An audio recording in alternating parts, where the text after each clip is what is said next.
It's really kind of suspicious that, the records that come out are really geared to push people towards that prison industry. Including you, Jay-Z. Yes. You who say you rose from the gutter, but you have traded and bartered the souls of young Literally men. the same people who own the labels own private prison. If you've been following the industry over the years, you've probably heard of Ice Cube's side business of exposing the flaws in the sector. The rapper has since raised the bar, so it appears that even that isn't enough for him. Now, he's not content with only holding the establishment to account online. Oh no. Now that these individuals are moving the chess pieces in the sector, ICE is conducting in-depth interviews on them. Jay-Z's name appears to have been mentioned during the process. Normally, this would not be cause for concern because the biggest firms in the market are frequently criticized. However, ICE actually blazed a trail for anyone curious about his reality with this one. And what did he discuss? Don't even get me started on these big names that have built a whole industry around locking up rappers. But Ice Cube has seen a lot of weird things happen in the lives of these rappers because of how long he has been in the industry. So much so that he has now made comparisons and is determined to out the top players. I personally have never seen anyone challenge the Carters with evidence, but times have changed. So stay tuned if you don't want to miss Ice Cube's reveal about the veteran rapper who shall remain nameless.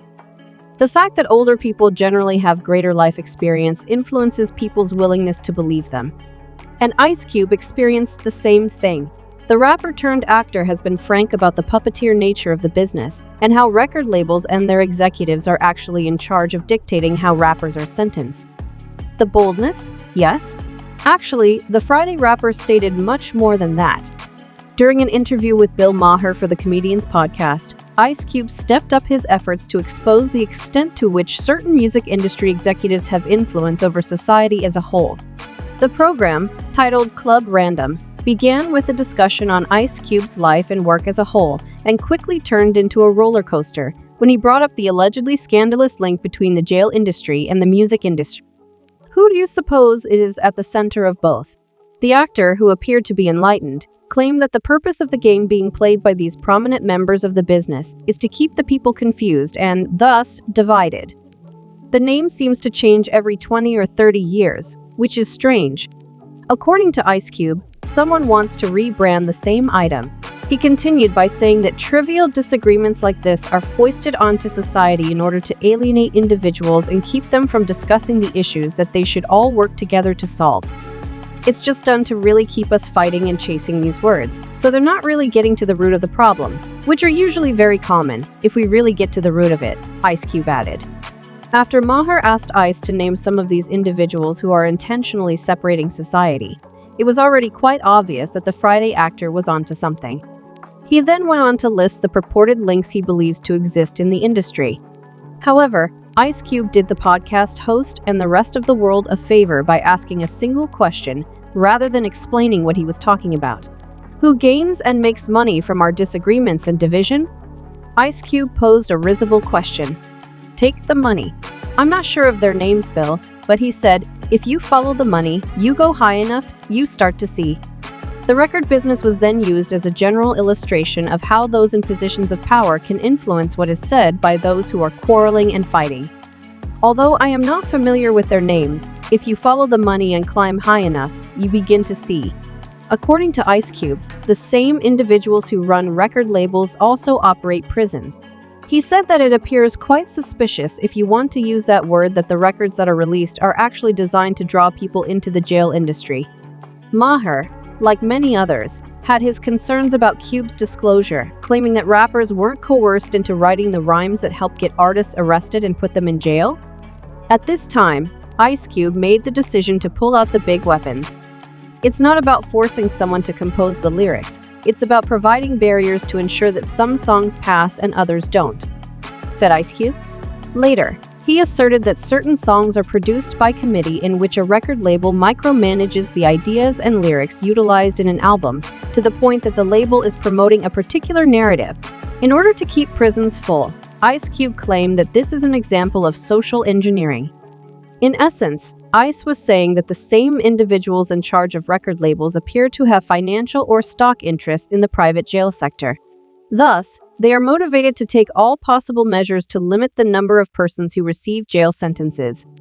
Remember when I asked you to suggest a name that would come up in a record label conversation and also have ties to the criminal justice system?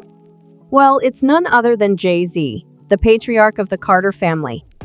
First off, Jay-Z runs his own record labels, which reportedly have a history of artists going to jail. Jay-Z is the 1% of the 1% who controls the music industry. Doesn't seem like much of a coincidence, does it?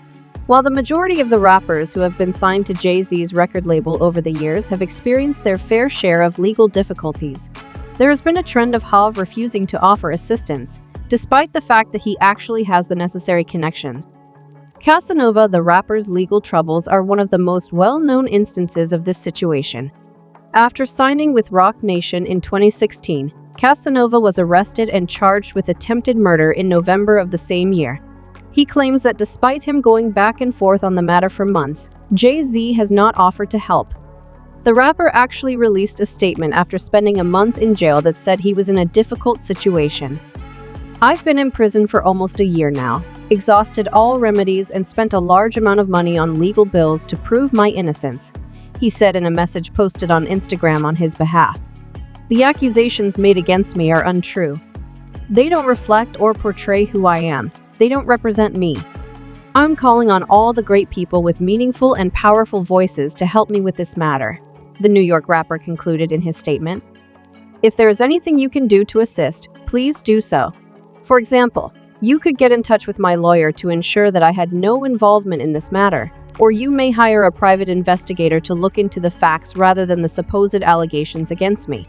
Do you think it's a little strange that Jay-Z's artist has to make a public statement seeking for legal assistance when he has previously dined at the American president's table? And if that wasn't enough proof, Tory Lanez, who was recently involved in a court brawl with Megan Thee Stallion, also had a portion of Jay-Z's influence. Jay's record label called Lanez, or should I say threatened him, according to Lanez. Hear for yourself. To put things in perspective, Megan is an artist who works with Jay-Z's Roc Nation and who also happens to be profitable for them. So, the claim that the label called Tory to ask him to keep quiet is just more evidence that Jay is actively involved in shaping the narrative surrounding artists. However, other people joined Tory in discussing Jay-Z's apparent manipulation. Even the rapper's father, Hobo, was dropped. And given that Lanez actually lost the case despite the fact that there appeared to be many inconsistencies, including conflicting accounts, it only strengthens the case against Jay. However, things didn't come to an end with just Tory and Casanova. Oh no, there's another name, the illustrious R. Kelly. The musician, who is presently incarcerated on a slew of additional sex-related offenses, seemed to be more concerned with other issues than his misdeed. Former cellmate Ronnie Bo claimed in a recent interview that Kelly believed Jay-Z wanted him dead. In the early 2000s, Jay-Z and Kelly collaborated on 2 albums and went on tour together. It appears that the 2 artists' tour did not go as planned. Bo claimed that he thought Jay-Z was somewhat insecure at the time since Kelly was bigger than him in terms of size. He claimed days before the tragedy that he was receiving death threats from Jay-Z, who he believed was sending them, during one of their performances in Madison Square Garden in 2004. Bo said, "I'm not sure if this will sound absurd. Jay-Z, in his opinion, was attempting to have him assassinated for some reason. He couldn't have put it more succinctly, right?" However, the story doesn't finish there. In addition to all of these, Jay also developed an actual app to track convicted criminals after their release. While the rapper insists that he is merely helping to improve society, history and Ice Cube appear to have painted a quite different picture. In any case, it appears that many people are beginning to understand who Jay-Z truly is, and they haven't kept quiet about it. According to one commenter, Jay-Z is a black businessman with investments in the prison industrial complex. His Roc Nation CEO worked as a DEA foreman. He opposes all of the principles upheld by the Black Panther Party. Is this the point at which the public finally takes the puppeteer to task? He opposes all of the principles upheld by the Black Panther Party. Is this the point at which the public finally takes the puppeteer to task? We might find out very soon. That's it for this video. Goodbye.